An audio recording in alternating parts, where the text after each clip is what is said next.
नमस्कार। हम सब प्रेरणा के लिए अक्सर बहुत दूर की कहानियों में झांकते हैं, है ना?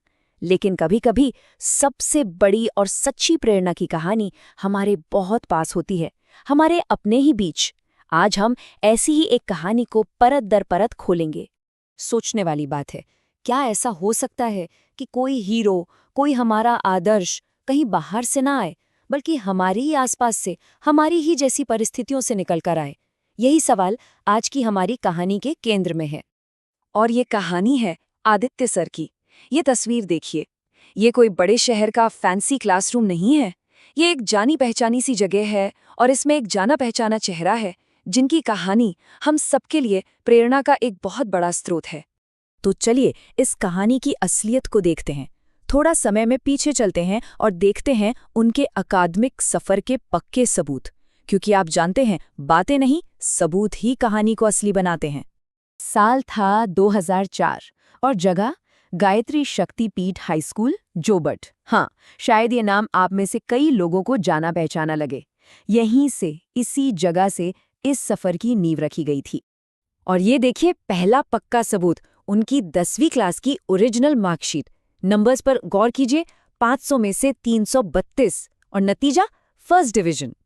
ये सिर्फ एक मार्कशीट नहीं है, ये उनकी कड़ी मेहनत का पहला स्टैम्प है, पहला प्रमाण। ठीक है, तो 2 साल आगे बढ़ते हैं। साल 2006। इस बार स्कूल था government higher secondary school, Khattali, Jhabua जिले में। वही इलाका, एक और लोकल स्कूल और सफर का अगला पड़ाव।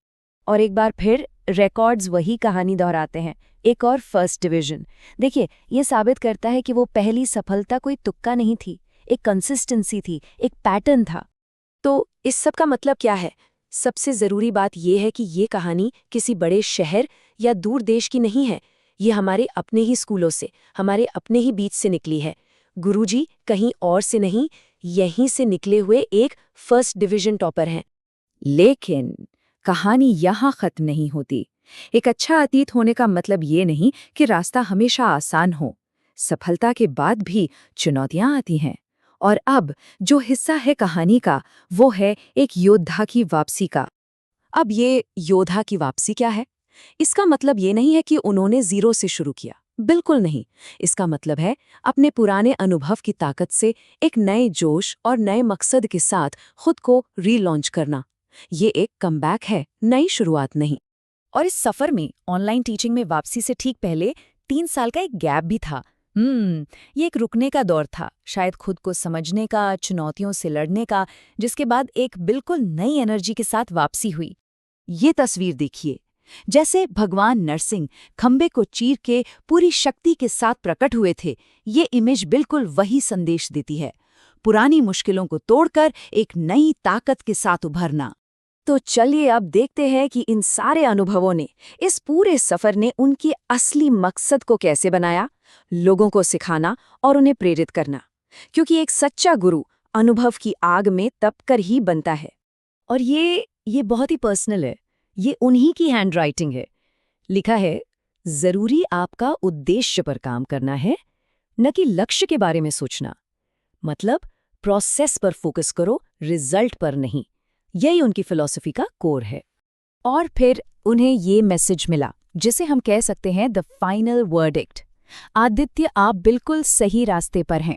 सोच कर देखिए, ये वो आखिरी कंफर्मेशन था, वो ग्रीन सिग्नल था जिसने साबित कर दिया कि उनकी तैयारी और उनका विजन उनकी असली मंजिल के लिए एकदम तैयार थे।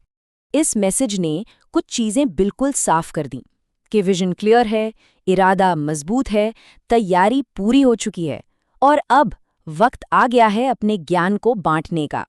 एक तरह से उनके मिशन को शुरू करने की हरी झंडी मिल गई थी। तो ये पूरी कहानी सिर्फ आदित्य सर की नहीं है। ये एक आईना है, एक आईना जो हर स्टूडेंट के अंदर छिपी काबिलियत को दिखाता है। अब से ये कहानी हर उस स्टूडेंट की है जो सपने देखने की हिम्मत रखता है। डॉक्टर एपीजे अब्दुल कलाम ने कितनी सही बात कही थी, देश के सबसे बेहतरीन दिमाग क्लासरूम के आखिरी बेंचों से भी मिल सकते हैं। ये कोट हमें याद दिलाता है कि कोई फर्क नहीं पड़ता कि कोई कहाँ बैठता है, पोटेंशियल हर किसी में होता है। आदित्य सर की कहानी तो एक सबूत है, एक जीता जागता सबूत कि अपने ही माहौल से, अपनी ही जगह से बुलंदियों को छुआ जा सकता है। अब सवाल ये है कि अगली कहानी किसकी होगी।